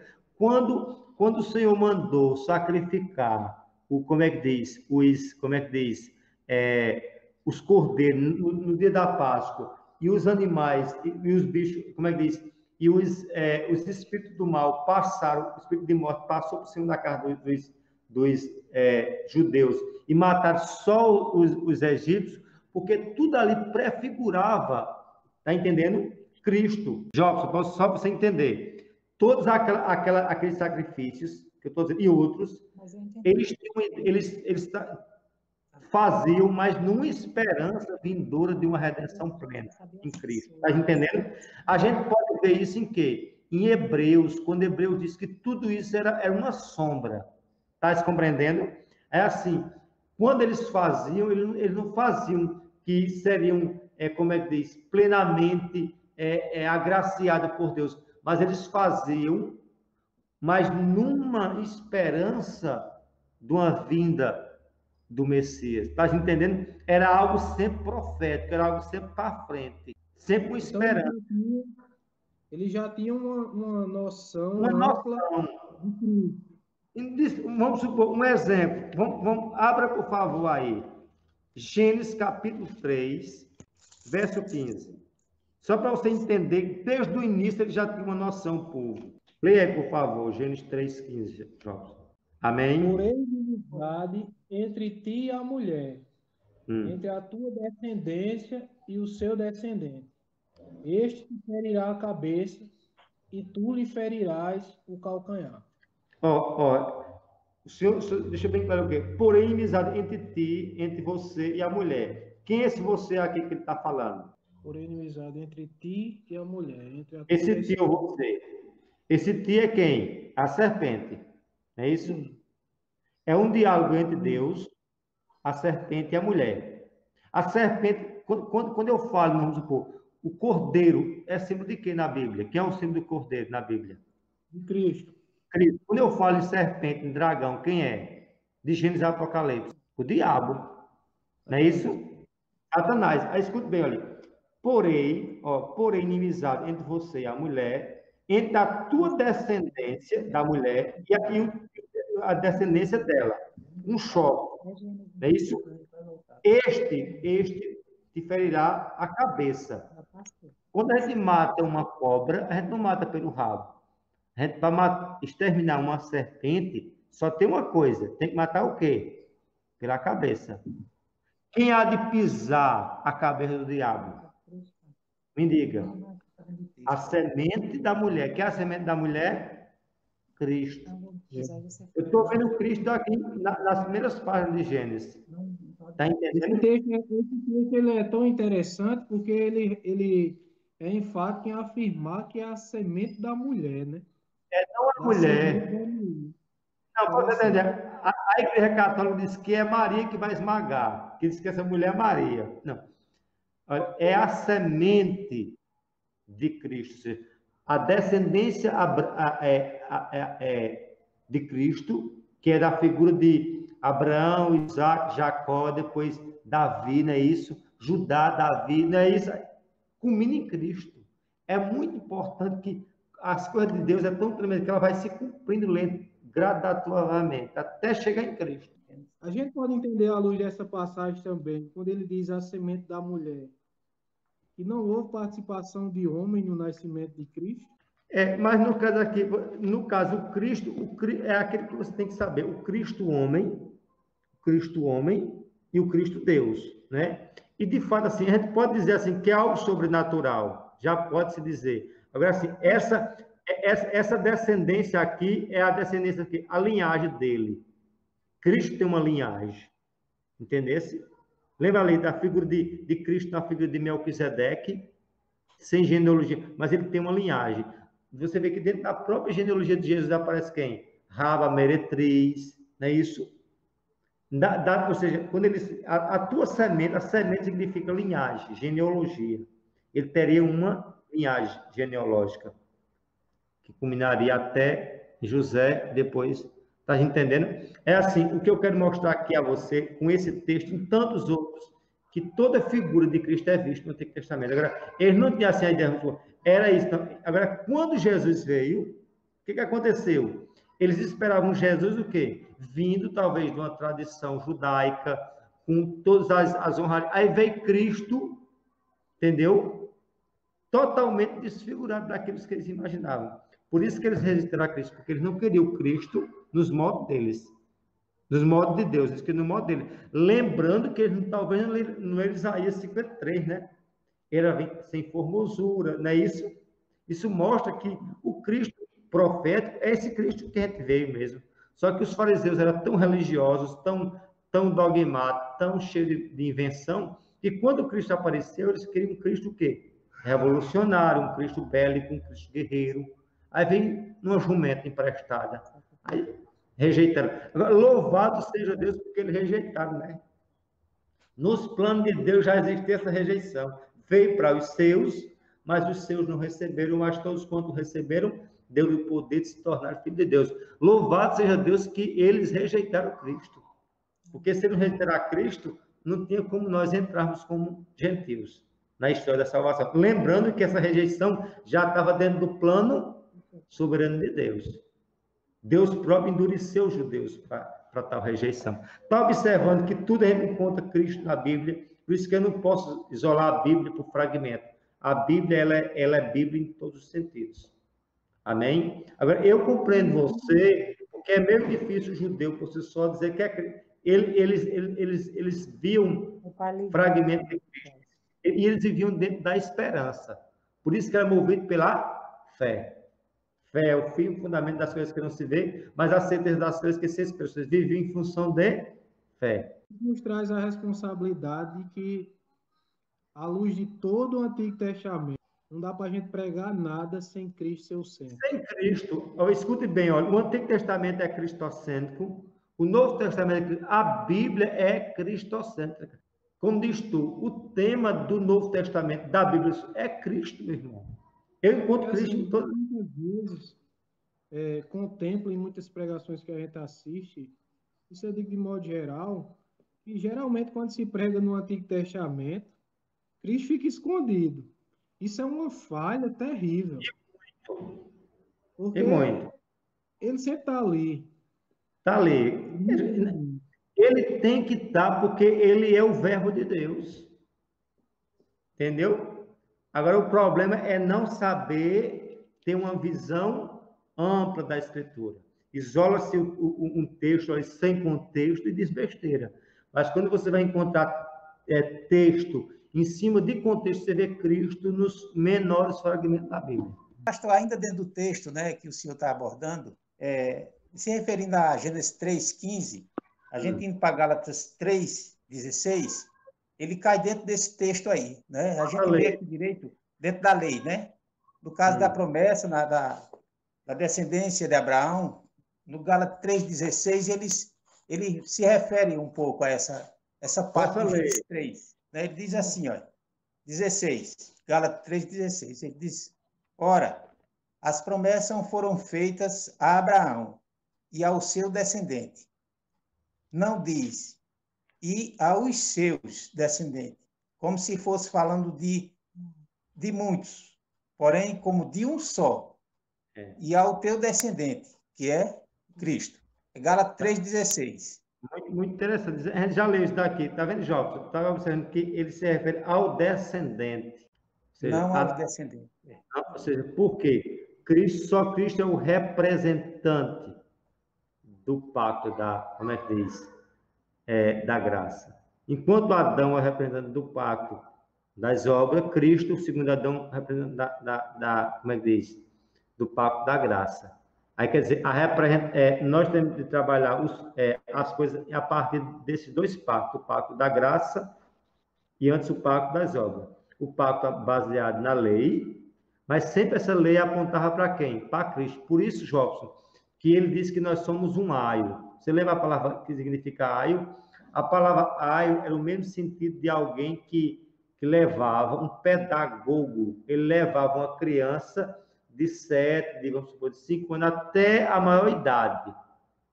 Ele é alguém que guiava a criança. É a ideia vamos supor, de uma pessoa que não tem um conhecimento e ele vai ter a maior idade. Quando ele se tornar maior, ele diz de pegar na mão do pedagogo. É um tutor, pastor. É um tutor, muito bem. A palavra exata que a senhora usou seria um tutor. Ou seja, quando estou num ambiente, estou num canto, eu fico sob a tutor, vamos supor, eu sou um pastor, aí Jobson vai ser um pastor, novo. Aí ele vai passar um ano sob a minha supervisão, eu vou ser o tutor dele. Lá na frente, quando o Jobson estiver já encaliçado, aí corta-se o cordão umbilical e Jobson vai andar pelos seus próprios. A lei fez isso, por isso que o povo do Antigo Testamento sempre estava nessa tutoria, entendeu? Na lei, debaixo do jugo da lei, porque eles não tinham essa visão. Eles sabiam que viam Cristo, mas eles não tinham a experiência real como a gente tem desse Cristo. Por isso que a responsabilidade minha e tua é muito pior, muito mais potente, muito mais dura do que, de fato, ela no Antigo Testamento. Ah, pastor, mas eles viram o mar vermelho, mas não viram a revelação de Cristo que a gente tem hoje. O que a gente tem de Cristo hoje é muito maior do que Moisés teve, meu irmão. Aí se cumpre o que a Bíblia diz, ao muito será dado, o quê? Muito será cobrado. Diga aí. É a questão que eu aprendi lá no STEC, que a Bíblia não conta várias histórias, ele conta só uma história do começo ao fim, é de Cristo. É linear a história, na verdade. Só tem uma história na Bíblia. E Cristo é o fundamento dessa história. Por isso que a Bíblia ela tem que ser cristocêntrica. Cristo é o centro. Amém? Amém, irmãos? Vamos correr com o tempo, porque eu ainda tenho um texto bem interessante para a gente fazer uma leitura aqui. Ó. O crente não está sob a lei, nesse sentido, e sua salvação independe da observância à lei. Ele foi libertado da maldição da lei, não está mais sob a lei com uma relação ao pacto entre ele mesmo e Deus. Todavia, isso não isenta da lei como uma regra de vida, diz Lloyd Jones. Ou seja, a lei, eu não consigo ser salvo pela lei, mas a lei tem que ser vista para mim como uma regra de vida. Ou seja, eu não tenho que cumprir a lei no sentido jurídico e nem o quê? Cerimonial, mas eu tenho a obrigação de cumprir a lei no sentido o quê? Moral. Se a lei diz não adultera, eu não devo adulterar. Não roubar, não roubar. Honra pai e mãe, tem que honrar. É assim que tem que fazer. Ou seja, a minha obrigação para com a lei é uma lei moral. Essa lei eu tenho que cumprir. Não para salvação, mas por já ser salvo. Estão compreendendo isso ou não? Ah, eu sou salvo, não precisa de lei. Não. Aí você está debaixo da lei de Cristo, a lei moral. A lei em nenhum momento poderá salvar alguém, como eu disse. Porque ela sempre caminhou, indicou. A lei simplesmente é uma seta que mostra o caminho, que é Cristo, a salvação. A lei foi dada a fim de mostrar aos homens que eles jamais poderão se justificar por si mesmos diante de Deus, a fim de que fôssemos levados aos pés de Cristo. João deixa bem claro, lei em nenhum momento salva. Simplesmente o quê? nos remete a Cristo. Outra verdade. Que relação tem a lei com a graça? É uma pergunta interessante. Qual a proximidade que tem a lei com a graça? Mais uma vez, se volto a Lloyd Jones, ele diz assim, ó, abre aqui aspas acerca disso. Ó. Ela é cheia de graça, pois nos conduz a Cristo. Quando ele diz ela, o pronome aqui significa a lei. Ela é cheia de graça. Nos conduz a Cristo. Todos os sacrifícios, as cerimônias, em conexão com a lei, tinha-se o mesmo desígnio. Há pessoas que têm uma falsa noção da graça. Pensam que a graça é tão distinta e diferente da lei, que nada tem a ver com ela. Ele prossegue. A atitude das pessoas que abusam da doutrina da graça, a fim de levarem uma vida religiosa pecaminosa, indolente e frouxa, não estou debaixo da lei, mas da graça. Ou seja, alguém que quer viver uma vida de pecado, diz, olha, pelo fato de eu não estar debaixo da lei, eu vou agora aproveitar, usar e abusar, porque eu estou debaixo da graça. Mas a graça exige de mim e de você responsabilidade. Amém? Em que sentido, pastor? Para ser salvo, não. Na condição de ser salvo, viver uma vida de santificação. É isso que a gente vai ver. O processo de salvação é um processo de Deus. É um ato de Deus. Na santificação, é um processo que envolve a responsabilidade de quem? Do homem. E o que eu vejo o crente achando que eu, por ser salvo, não há necessidade de eu ser santo, de viver uma vida de santidade. Se eu sou salvo, eu tenho a obrigação de viver uma vida de santidade. E para eu viver uma vida de santidade, requer de Romário, de Marlene, de Regis, de Nalva, de Edmilson, de qualquer um da gente. Responsabilidade. É aquilo que eu sempre digo. Jamais podemos pregar a soberania de Deus sem também evidenciar a responsabilidade do homem. O que eu vejo de crente, Deus é soberano, e acha que não tem obrigação de nada, de evangelizar, de orar, de contribuir, porque ele é soberano, mas ele requer de mim responsabilidade. Ele vai cobrar o que deu a mim, vai cobrar a você, a qualquer um, mediante o que deu. Amém? E essas coisas, pastor, fluem naturalmente, né, na vida de um salvo, não é verdade? É uma marca dele, né? Uhum. Se ele não flui, é prova de que ele tem que pensar ser salvo. Porque Exato. se é salvo, ele vai repudiar o pecado. Ele pode até cair no pecado, agora ele não vai se deliciar no pecado, porque a natureza dele é a natureza de salvo. É como ele disse, é incoerente ele ter a marca de um salvo e não querer a santidade. Amém? A Bíblia deixa bem claro, acho lá em Hebreus, sem a santificação ninguém verá a Deus. No céu só entra puros. Ah, pastor, mas já foi purificado pelo sangue de Jesus? Claro. E aí, por eu ser purificado, é uma marca a mais, como é que diz, é uma característica de que eu quero a santificação e desejo e busco. Amém? A graça nos faz observador da lei. E aí eu botei a palavra observador entre aspas aqui. Observador da lei. E aí se volta para Lloyd Jones novamente. Olha. O propósito inteiro da graça, em um sentido, é apenas capacitar-nos a observar a lei. Não, nada existe de mais fatal do que alguém considerasse a santidade e a santificação como experiências que devam ser recebidas. Aí ele prossegue, não, pois ser santo significa ser reto, não santo, pois significa ser reto, e ser reto significa guardar a lei. Ou seja, em suma, é aquilo que eu acabei de dizer, não existe um santo, não existe um salvo sem ser santo, meu irmão. Ele não pode ser salvo sem almejar a santificação, né? Porque a santificação é um desejo como disse a irmã Nalva, do salvo. É a marca do salvo. Amém? Estamos já encerrando. Olha, em que consiste a graça divina?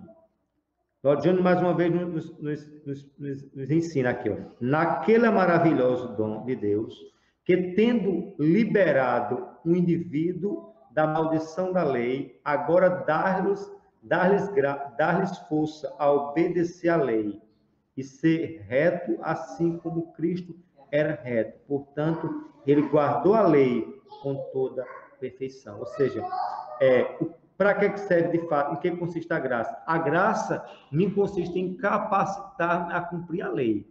Vocês entendem, Jota? Eu não posso associar lei e graça. Ambos se complementam.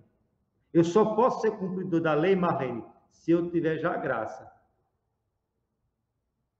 Aí o que acontece? Uns querem evidenciar só graça e outros só querem evidenciar só lei. Não, lembre de uma coisa, é lei e graça. É Antigo Testamento e Novo. Amém? Porque a lei foi cumprida em Cristo. A lei, que é a obra, teve que ter o preço da obra, que é a obra de Cristo. Preço de cruz. Agora, o fato do preço já ser pago, eu tenho uma dívida para com Cristo. E cumprir a lei de Cristo. Amém? Os 3 primeiros pontos para a gente encerrar aqui, olha. Em Cristo somos chamados a vivermos uma vida não de religiosidade, mas de santidade. Eu queria que Romário voltasse a ler, por favor, Romário. O verso, vamos aqui abrir o texto básico de Mateus capítulo de número 5, verso 20, Romário. Olha a dureza, olha como Jesus dá uma cacetada grande em mim e você, nesse verso 20. Abra aí para você ver. Mateus capítulo 5, verso 20. Porque eu afirmo que, se a justiça de vocês não exceder em muito a dos escribas e fariseus, jamais entrarão no reino dos céus. Olha, escute bem, eu ensinei a vocês o que era lei, né? Isso subdividia em quê? Em lei moral, lei cerimonial e lei judicial, jurídica, não é isso? Mostrei o que era profeta, não é isso? Um prognosticador e um pregador. Agora eu vou mostrar a vocês o que é de fato um escriba e um fariseu. Povo dotado de um conhecimento vasto da lei. Aí Jesus disse, olha, eles eram o exemplo da lei, os cumpridores da lei. Jesus, vocês querem entrar no céu? Queremos, sim. Agora, só digo uma coisa, se a justiça de vocês não exceder, não for maior do que o dos fariseus, jamais entrarão no reino de Deus. É como disse, se vocês pensam que vão ser justificados pelas obras da lei, vocês estão perdidos. Porque os caras mais exemplares de cumprir a lei são os fariseus. Eu digo, para entrar no reino, tem que ser mais...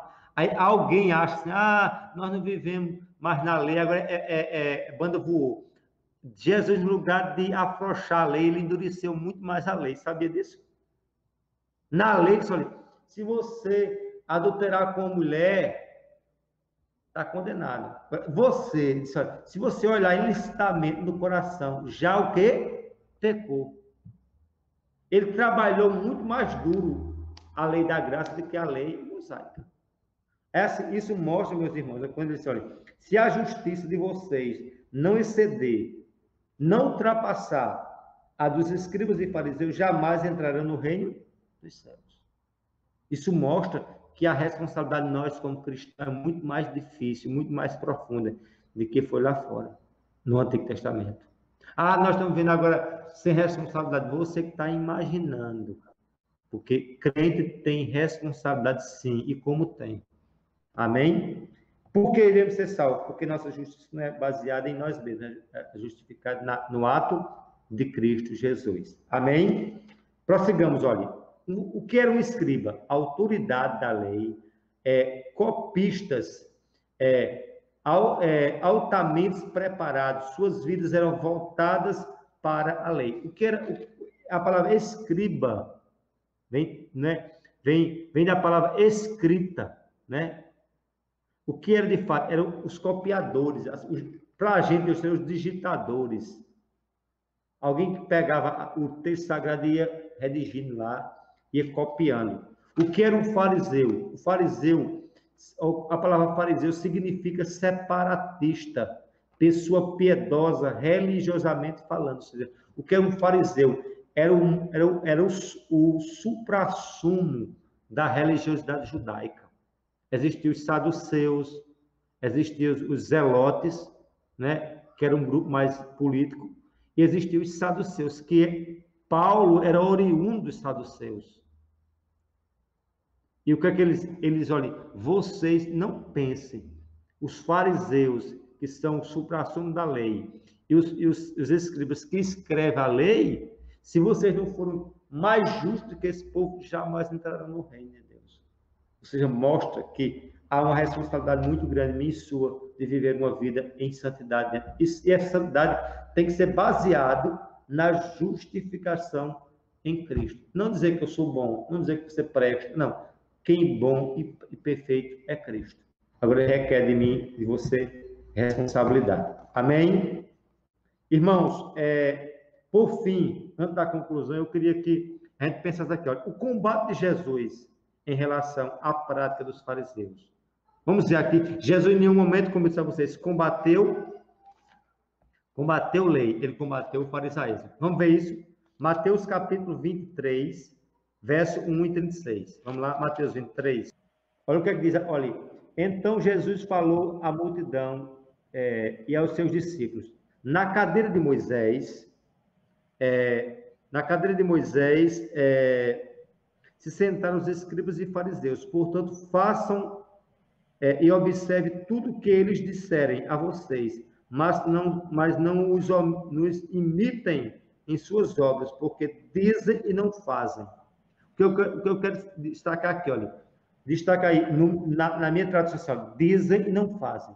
Aquele tipo de pregador que prega muito, mas não vive nada que prega. É o quê? Me diga. Um fariseu. Por isso que eles, olha, eles dizem e não fazem. E o que existe de religioso que prega, mas não vive o que prega? É muito perigoso viver uma vida de religiosidade acerca disso. E isso a gente tem que se combater. Amém? Romário, do verso 4 ao verso 6, irmão, por favor. Atam fardos pesados, difíceis de carregar, e os põem sobre os ombros dos outros, mas eles mesmos nem com o dedo querem movê-los. Praticam todas as suas obras a fim de serem vistos pelos outros, pois alargam seus filactérios e alongam as franjas de suas capas. Gostam do primeiro lugar nos banquetes e das primeiras cadeiras nas sinagogas.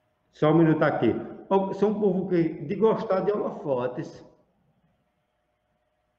Você já observou aquele tipo de pregador? Vamos pregar no assentamento, não tem agenda, não tem tempo. Vamos pregar na 13 de maio, tem tempo. É isso? Deus me chamou para onde? Para os Estados Unidos. Me chamou para a Flórida. Agora, não me chamou para os ribeirinhos. Está entendendo? Eu te pergunto, quer holofote? O senhor observou nessa pandemia o que tinha de crente de um só, fazendo live para cima e para baixo, dizia, olha, vamos orar, é época de gente orar, é de ir para a caverna e buscar o Senhor. Era crente batendo no outro. Rapaz, não é só falar, tem que se falar com unção, tem que falar mais direcionado por Deus, tem a hora de se falar e a hora de se calar. Amém? É bom falar, mas fala quando Deus mandar que você fale, porque quando Deus mandar você falar, a palavra vem com unção, vem direcionada, vem com a autoridade do alto. E é isso que a gente precisa. Mas hoje tem pessoas que falam na toda a direita pelos ouvidos, mas não tem unção de Deus, não tem direção. Ó, fariseu, ó, dizem e não fazem, querem ser visto por muitos. Não, olha o que como Batista, importa que ele cresça. Deixe Jesus crescer. Ah, pastor, Deus pode me levar a tal coisa, pode, mas que quando Deus lhe levar, que seja para a glória dele. Agora não se vanglorie não, porque senão, olha, você cai, e cai muito. Amém? Irmã Nalva, leia, por favor, do verso 6 ao verso 10, depois, irmã Geórgia, o verso 11 e o 12. Amém. Depois a Alexandre até terminar. As saudações nas praças e o serem chamados mestres pelos homens. Vós, porém, não sereis chamados mestres, porque um só é vosso mestre, e vós todos sois irmãos. A ninguém sobre a terra chamai vosso Pai, porque só um é vosso Pai, aquele que está nos céus. Nem sereis chamados guias, porque um só é vosso guia, o Cristo. Amém?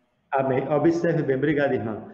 Eu nunca esqueço de um determinado irmão de um pastor que ficou invocado, porque o outro irmão da igreja chamou dele de irmão. Não é irmão, é pastor. Olha, isso é uma leseira, um negócio desse. Porque antes de ser pastor, cabe irmão, rapaz. É servo. Né? Aí você vê, onde é que Jesus deixa bem claro acerca disso aqui? Olha, mas vocês não serão chamados mestres, pois um só mestre um só mestre de vocês. Todos vocês são irmãos. Nivelado. Está entendendo? Fica triste, vamos supor, eu já vi um oficial aqui na cidade, que ele era evangelista, e o irmão de bobeira chamou ele de diácono. Disse, rapaz, tu está rebaixando a patente desse cara, ele vai dar uma pisa em você. Porque eles brigam por patente. Um cara é evangelista, Alexandre, e o cara chama ele de diácono, ele bate em você. Agora, se for contando, se você ele for diácono, você chama ele de pastor, mas isso é uma leseira, pessoal. Que antes de pastor, de evangelista, eu e você somos servos do Senhor, irmãos em Cristo. Amém? Isso a gente tem que olhar para a palavra aqui. Mas o que eu vejo de pastor intitulado e bravo com as ovelhas, porque não chama dele de pastor, verdade chama de irmão. Eu acho que eu olho para a palavra e vejo uma heresia muito grande nesse sentido. Como diz nosso irmão Veronito, heresia mesmo, né? Geórgia, 11 e 12, Geórgia, por favor. Mas o maior dentro de vós será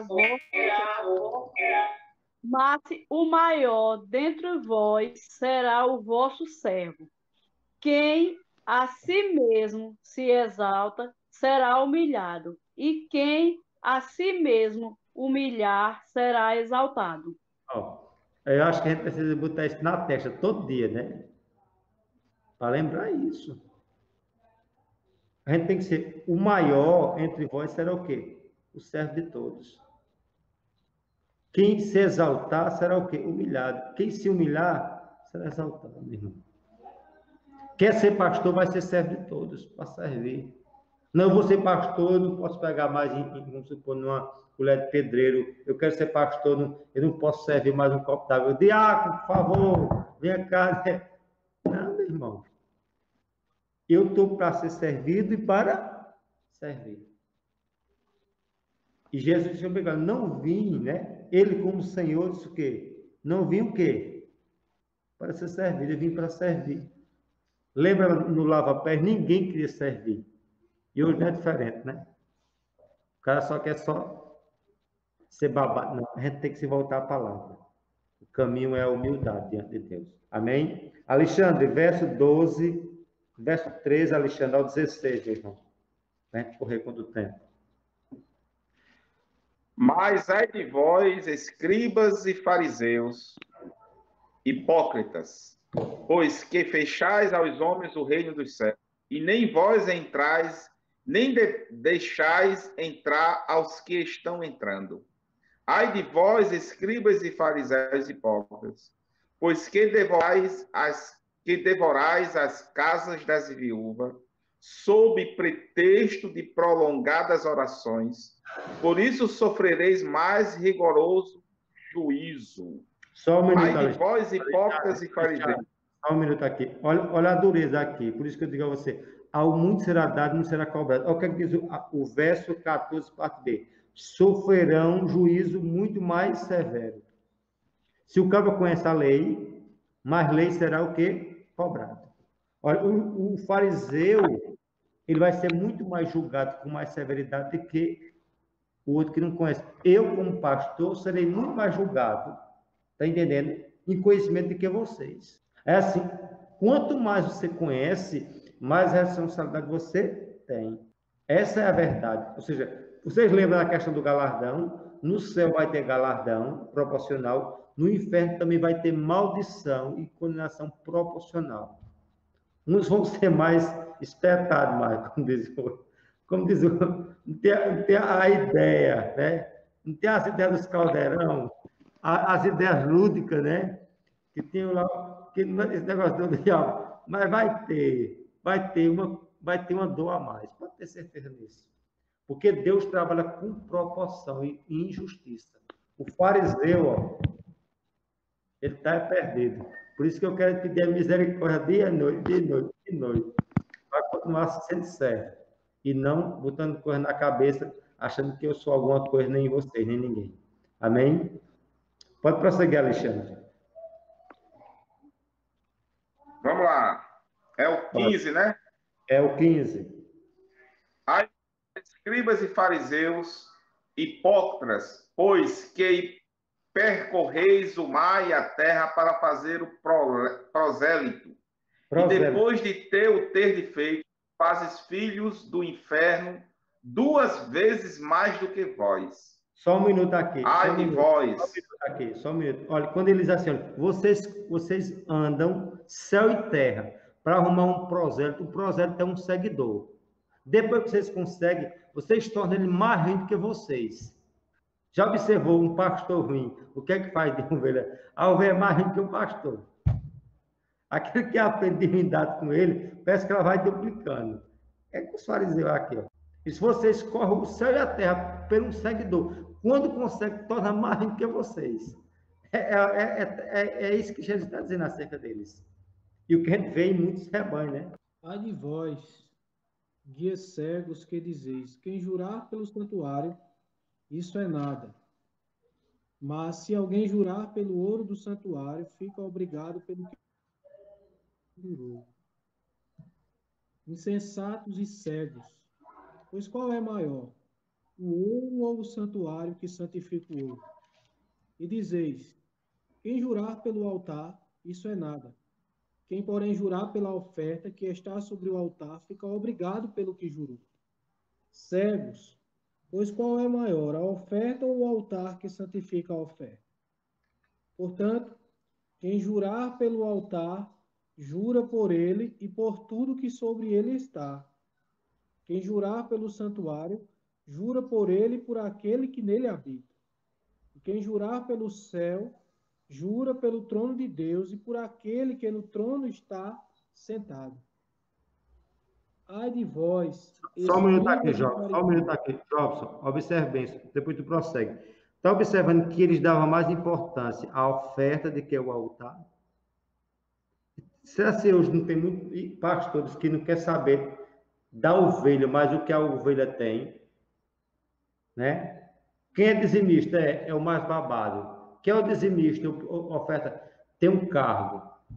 Eles não estão preocupados com o altar, estão preocupados com a oferta. Aí o Senhor deixou bem claro, antes de cuidar na oferta, cuide no altar.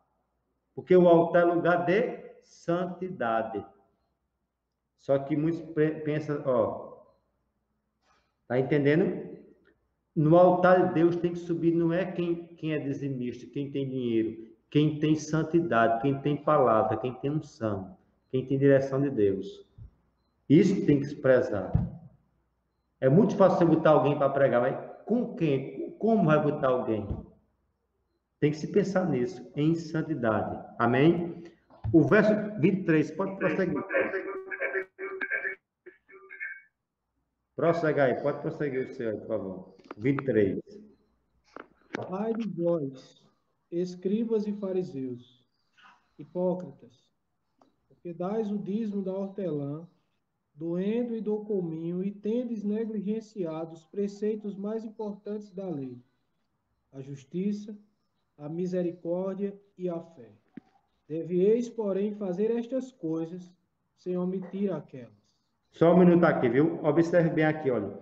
Eles eram pessoas detalhistas. Dava dízimo de quê? Ó, ele dizimava do hortelã, do endo e do cominho, ou seja, dos mínimos detalhes. Alguém que é contra o dízimo, está vendo? O fariseu era dizimista. Aí Jesus disse, olha, o problema não é ser dizimista, o problema é priorizar o dízimo e desprezar o quê? Justiça, misericórdia e fé. Entre dízimo, misericórdia e fé, eles ficam com o quê? Com justiça, misericórdia e fé. Mas, uma adversidade, ó, vocês devem fazer estas coisas, o quê? Quem faz essas coisas? Justiça, misericórdia e fé. Sem omitir aquelas referentes ao dízimo. O problema não é o dízimo, o problema é o desprezo que eles davam à justiça, à misericórdia e à fé.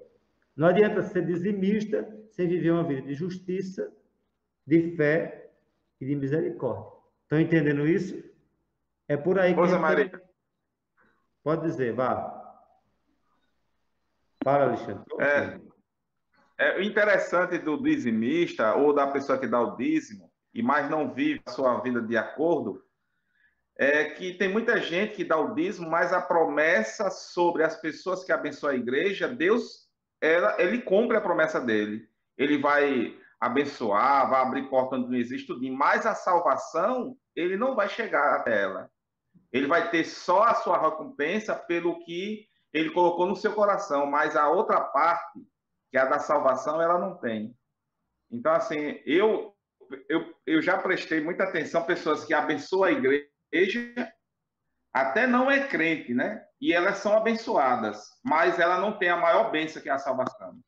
Agora justamente, entre as bênçãos terrenas e as bênçãos celestes, meu querido, que alguém fique com as terrenas para lá, porque o que eu quero é a de cima, sabe? É assim, eu entendo que dízimo, Alexandre, é para crente. Oferta não, agora, dízimo é crente. Agora, pode ter crente que não queira dizimar, agora, o dízimo tem que ser para o crente. Porque ele não dizima por barganha, tá entendendo? Ele dizima como entende que ele simplesmente é um administrador de Deus. Ele está dando uma coisa que não é dele. Entendeu? Agora, eu entendo que quando o crente, quando os crentes, como a gente tem exemplo na nossa igreja aqui, nesse época de pandemia, a gente recebe muito, já sabe muito bem você, as ofertas que a gente recebeu de cesta básica foi muito mais de pessoas não crentes do que de crentes. Estão entendendo? Quando o povo de Deus endurece o coração, Deus abre de Faraó, do fariseu, do judeu, mas faz. Amém? Agora, a salvação é o dom maior e o melhor de todos. Amém? Agora, entendo que quando o crente é obediente a Deus, ele é dizimista, ele é ofertante, e ele dizima não só com o dízimo, em dinheiro, mas ele dizima com a vida dele. A vida dele é uma oferta no altar de Deus. Amém? Por isso que mais dá valor, como diz Jesus, mais dá valor à oferta, tem que dar valor ao altar, que é no altar onde tem o quê? Santidade. Amém? Pode prosseguir? Amém? Jobs, vamos adiante, por favor, meu irmão, para a gente encerrar aqui, por favor. Guias cegos, que coais o mosquito e engolis o camelo. Ai de vós, escribas e fariseus, hipócritas, porque limpais o exterior do copo e do prato, mas estes, por dentro, estão cheios de rapina e intemperança.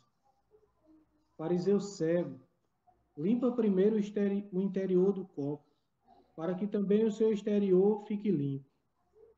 Ai de vós, escribas e fariseus, hipócritas, porque sois semelhantes aos sepulcros caiados, que por fora se mostram belos, mas interiormente estão cheios de ossos de mortos e de toda a imundícia. Assim também, vós exteriormente pareceis justos aos homens, mas por dentro estáis cheios de hipocrisia e de iniquidade. Pode, só um minuto aqui, só até aqui, viu, Jobs? Eu queria só para a gente encerrar, mas eu queria mostrar aqui a vocês, onde ele diz assim, olha, guias de cegos coam um mosquito, mas engolem um camelo. E aí eu comecei a pensar, a palavra coam, né? Para a gente é coar, né? Você lembra a palavra coar, quando a gente coloca lá, como é que diz, um tecido, como é que diz?